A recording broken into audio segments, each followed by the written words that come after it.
So on this step, we are going to be setting up the press with the full length sizing die.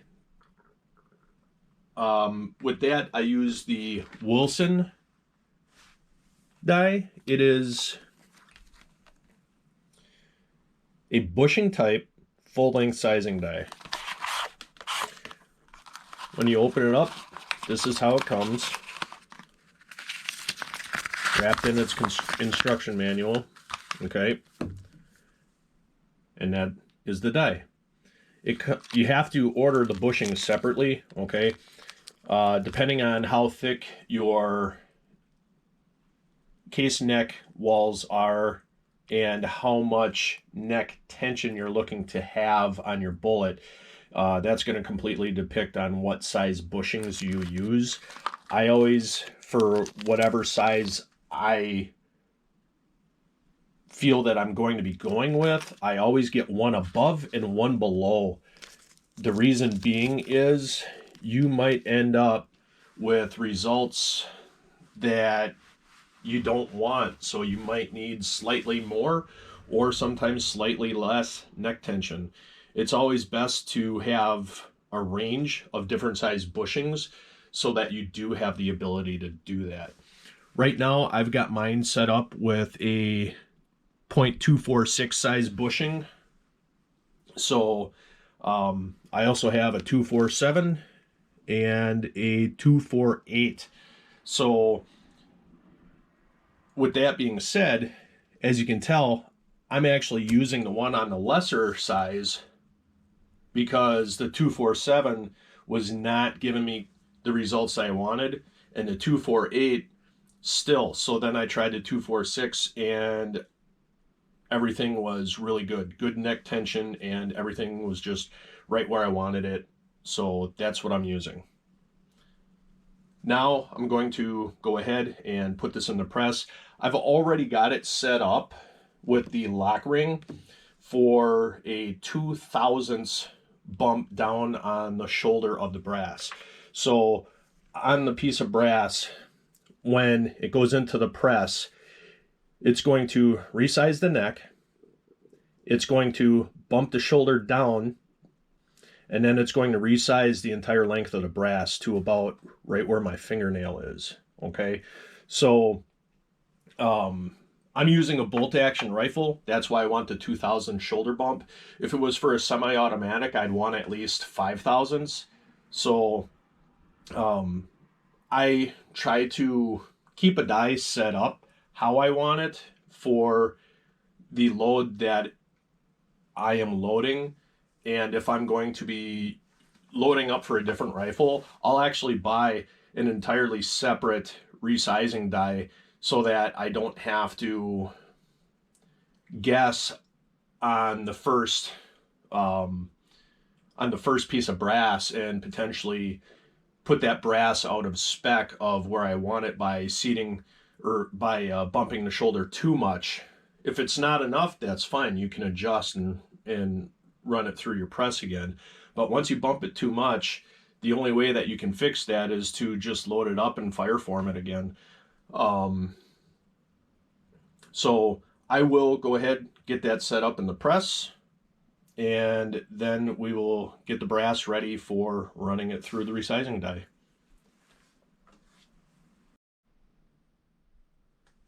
Okay, gonna screw that in.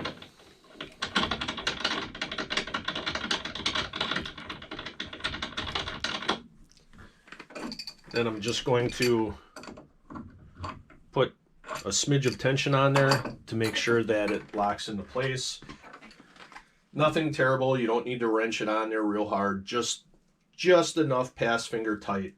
So now my next step will be setting up the brass. Okay, you need to lubricate it. If you don't properly lube your brass, the chances are you will end up getting it stuck in your resizing die, and it is anything but easy to get a stuck piece of brass out of your resizing die. Even with a stuck brass remover, it's still just not a fun task to have to do. So you'll see on my bench that I've got set up just this piece of like construction board paper. The reason being is I would rather get the lube on that than on my wood bench. So I like to use Hornady one-shot case lube. I have had excellent results with this. It is super quick, super simple to use, and there's really no hassle when it comes to cleanup of the brass after you are done doing all the machining processes. So you just got to give it a shake and apply a decent coat to the brass. I always like to spray one side, turn it around, and spray the other side. So we'll let that flash off for a minute or so, and then I will start running them through the die.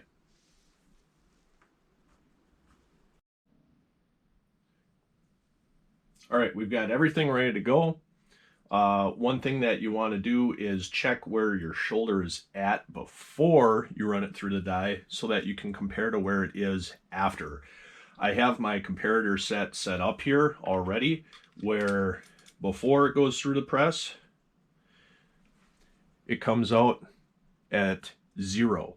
So what I'm looking for is 0.02 less after it comes out of the press. Okay, so we can run the ram up, check it again,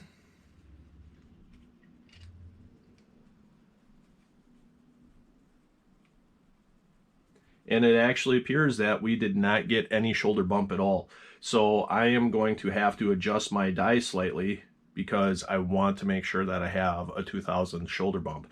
Otherwise, issue that you might run into is when you are trying to chamber the round, you might have to cam that bolt over really hard because it might already be completely at length, and it's just going to put extra wear on your bolt and on the lugs where the bolt locks into the chamber. So stand by. I'm going to adjust my die slightly, and hopefully we can get this taken care of.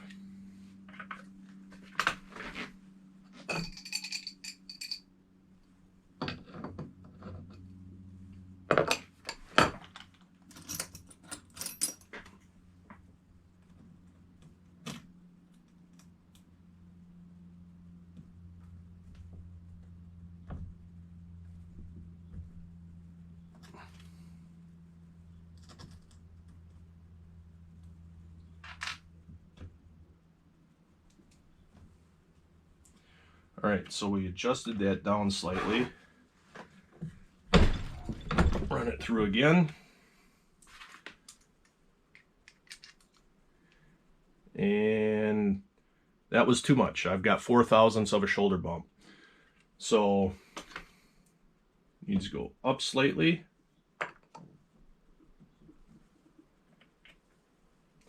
Run another one through. Well, before we run it, let's just check. All right, I'm at 0.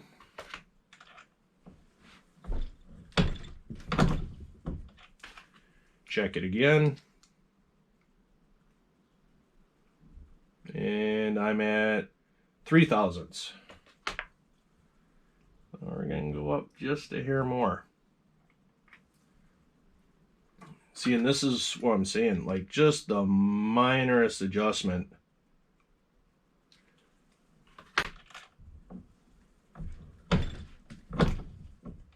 can mean a great amount. Still at 3.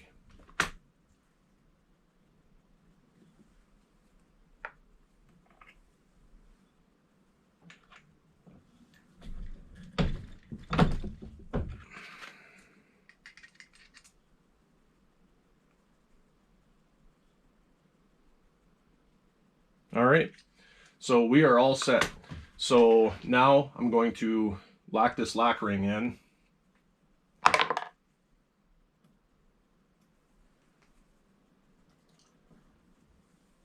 so that nothing changes. Die doesn't move, we're good to go. All right, so these three I'm just going to leave off to the side because I will make sure that those go into the loads that we make after I am done with this final round of testing, because I just don't want that variable. So I'll use that for like a just a short range sight-in checker, because it's not going to create enough of a difference at 100 yards where I won't be able to at least see if I'm shooting accurately. The problem that can create is when you're going out to 1,000 or beyond, because excuse me, any little difference can mean a lot. You know, because that could change your pressures just enough where it could throw your shot by over a foot at that kind of distance. So like I said, I'll go ahead, run the rest of this brass through this setup, and we will keep these three off to the side. We'll run them through the rest of the processes after this, but we need to make sure that we keep them separate for that purpose.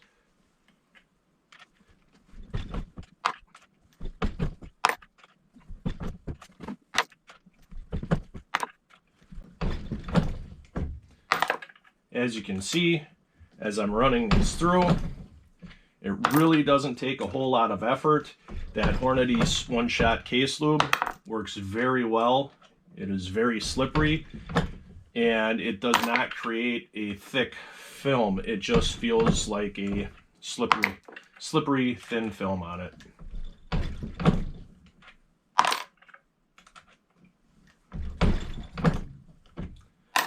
One thing that you want to make sure of also is when you're raising the ram, try to have consistent pressure when the ram comes to the top. I also like to make sure that it sits there for a split second so that there's not as much bounce back from the brass. If you just quick ram it up and then bring it down right away without a pause, there's a higher potential for spring back in the brass. And it doesn't take anything to just hold it there for just a minute second.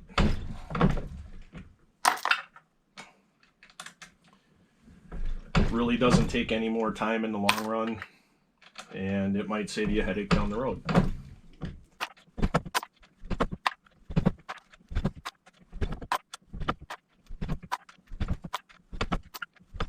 One thing I like to do from time to time is just check and make sure that everything is staying consistent.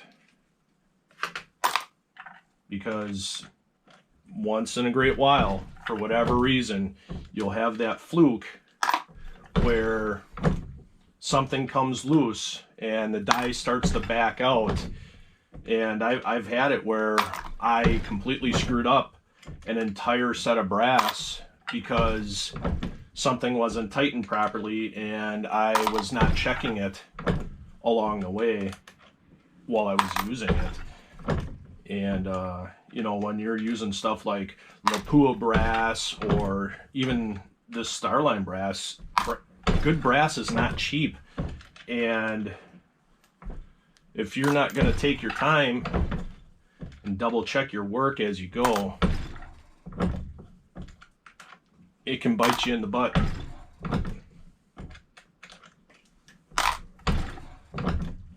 So I just got a few more pieces left.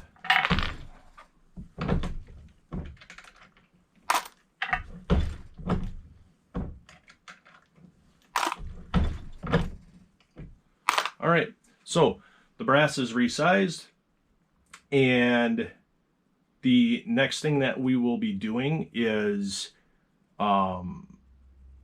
trimming it to length. And before I do that, I will take my die out and I will clean it and make sure that it's ready to be put away. You don't want to leave your dies dirty and then set them on the shelf, because that could make it very, very much harder to clean later on down the road if everything dries out and cakes up.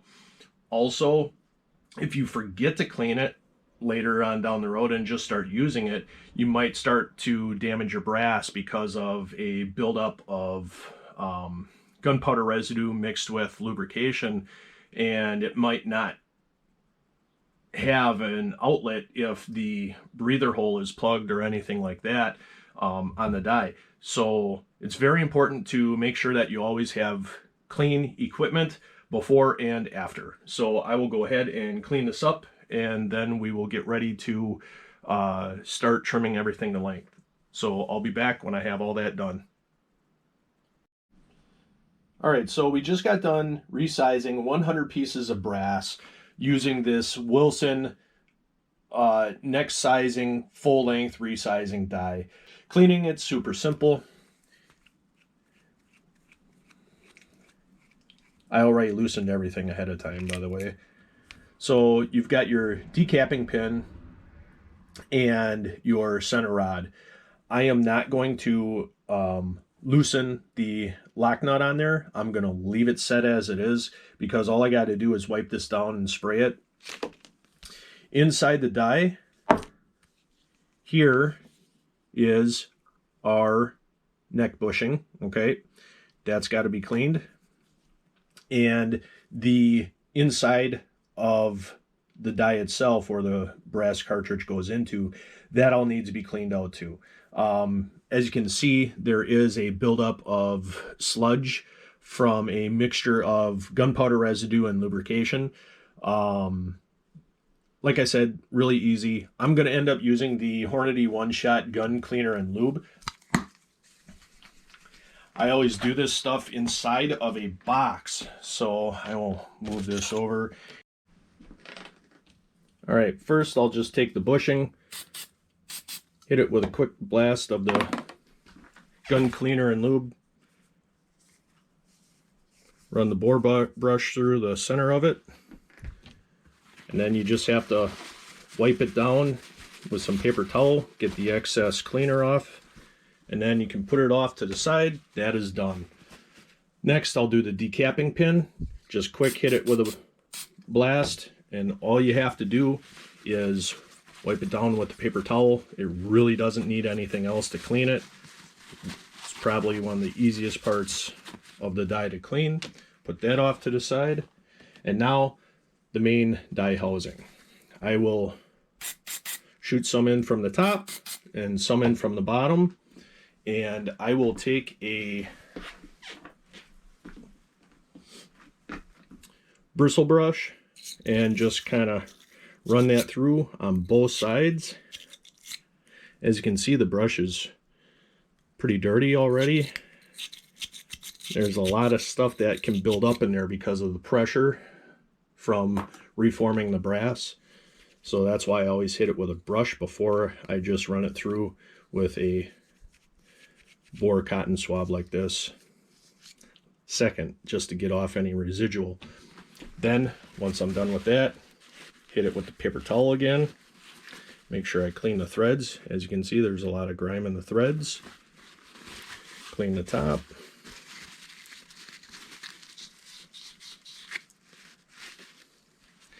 And that actually should be pretty good. So the die is now completely clean. I can reassemble it. With the bushing, you want to make sure that the groove is facing up, okay? You should also see the numbers on the top.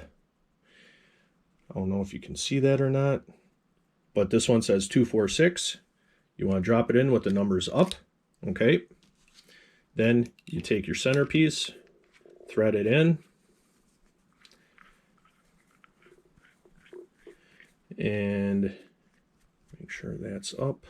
All right, so right now I'm bottoming out on that bushing, okay? So I will take it and turn it about a quarter turn from there and then tighten down this lock ring. The reason being is, if you can hear that, the bushing has room to move. which helps with having better concentricity with your brass, which results in having better concentricity with your bullet, which results in having more accurate rounds downrange. So this is ready to go. I'll just tighten this with a wrench real quick.